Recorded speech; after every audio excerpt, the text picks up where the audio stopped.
So something interesting actually happened last week that wasn't noticed by anyone until this week.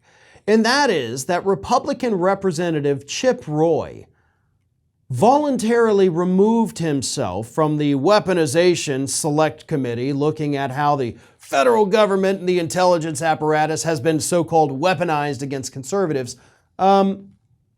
Chip Roy decided to leave, and Matt Gaetz replaced him on that committee.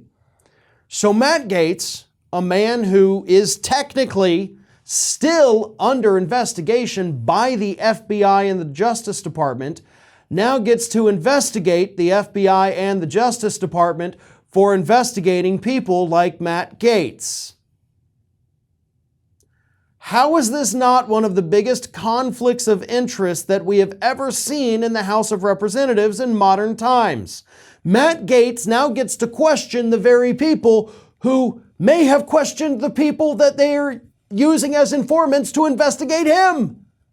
That's what this is. That is what is happening here. And I do not think it is a coincidence that Matt Gaetz was the guy chosen to replace Chip Roy.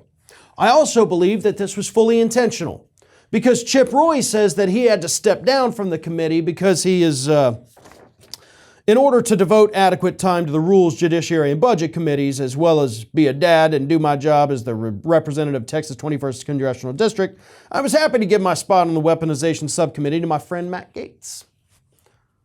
I got so much work to do. I'm on a couple other committees. So is everybody else on the committee.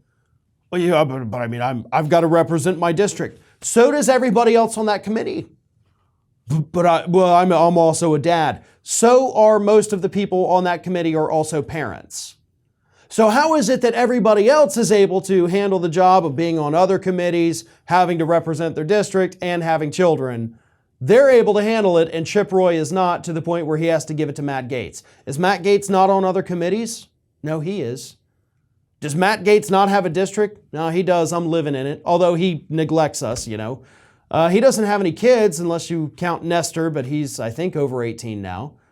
So I guess Matt Gaetz has more time than Chip Roy, but he also has far more conflicts of interest than Chip Roy. Matt Gaetz should not be on this committee. To be honest, this committee shouldn't even exist. What should be happening is that if you want to investigate the weaponization of our intelligence apparatus and our law enforcement apparatus here in the United States, how about you look at how they're targeting protesters? Big piece came out just this past week in The Intercept about how the FBI put a dangerous criminal informant embedded in the social justice movement. You know, targeting those of us on the left. How about you talk about that? Why don't you ask the FBI about that as part of your weaponization committee? Ask them what they did to the protesters at Standing Rock. Ask them what they've been doing to environmental protesters for the last 15 years.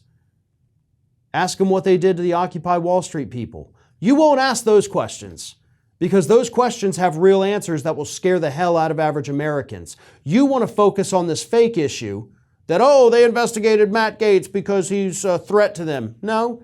They investigated Matt Gaetz because he may be a threat to young women. Oh, they investigated Trump because they're afraid of him. Nope, they investigated him because they've got a ton of evidence showing that his company broke the law and he may have been the guy at the steering wheel of that. This isn't weaponization. This is good old-fashioned legal work. As for the rest of it, the stuff that you won't touch, those are the things that these intelligence organizations need to be held accountable for, but I can promise you, you won't ever bring any of that up in any of these hearings. This is Hattie. Hattie wants to know why you have not subscribed to our channel. You obviously like our videos, so do us a favor and subscribe.